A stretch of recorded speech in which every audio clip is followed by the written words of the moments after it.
Today I want to go through rolling through the spine.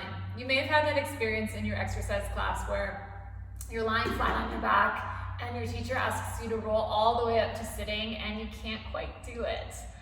Maybe your back is a little stiff, maybe your abdominals are weak, maybe you just had a baby.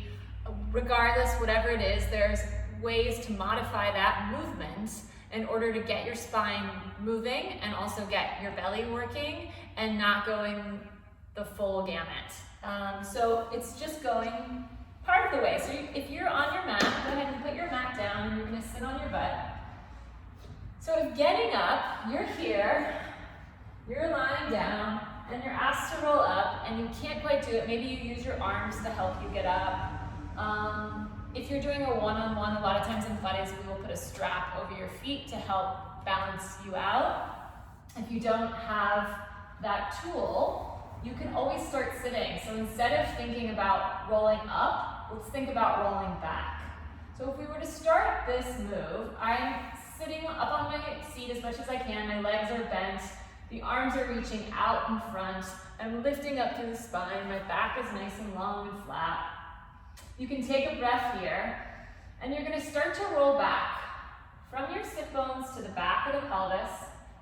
You can think about rounding the spine as you go back, and you'll feel your legs, they move a little bit with you. Now there'll be a tipping point, right? If you can't go down, if you can't come up, you most likely can't go down without plopping, right? There's going to be a place where you want to plop. So find that place and hold it, and then take a breath, and then roll all the way back up, and then sit tall. So you're working part of the range. You're working some of the range. You're going to inhale here. You're going to exhale as you roll back. You're sinking in your belly. You're finding that place, your tipping point. You're going right before you plop down. So finding that point, and you'll feel where it is in your body where you can hold it.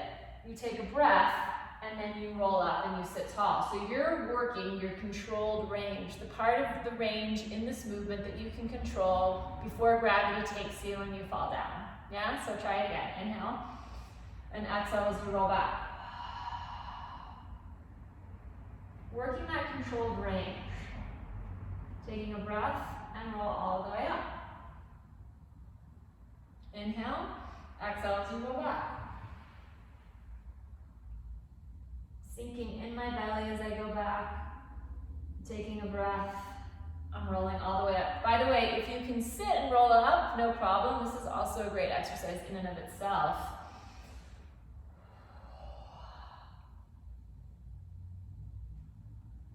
Now, as you practice this over time, maybe your tipping point is a little bit further back.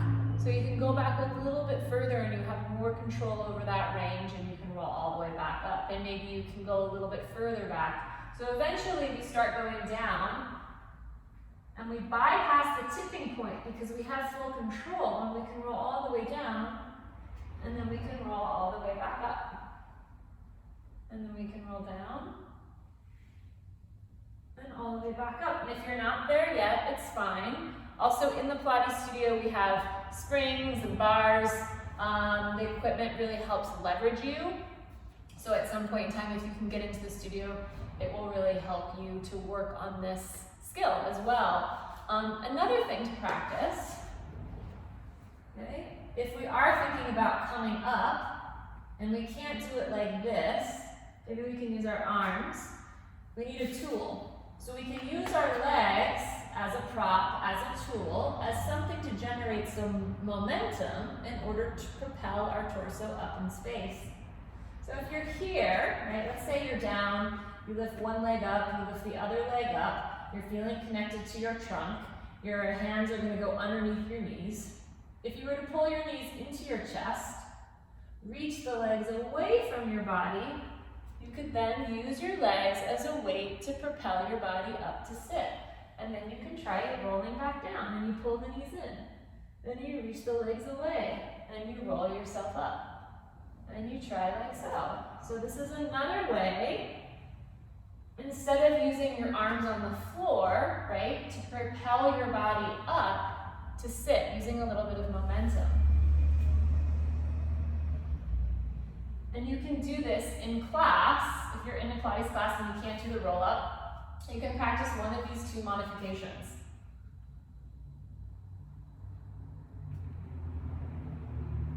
So just feeling the rhythm of that. You might get here. Remember, you need a little wind up. The thighs go to the chest. My elbows are bending wide. My thighs move away. My arms go straight. I allow my thigh to be heavy in my hands. It's that heaviness of the thigh into my hands as my arms go straight, which then tips me up so that I can sit. Do one more. Thighs move away, arms go straight, and you roll yourself up to sitting. So those are two modifications for the roll up that will help move your spine and get your core working and help progress you to eventually be able to do the roll up. All right, I hope that was helpful. Thank you.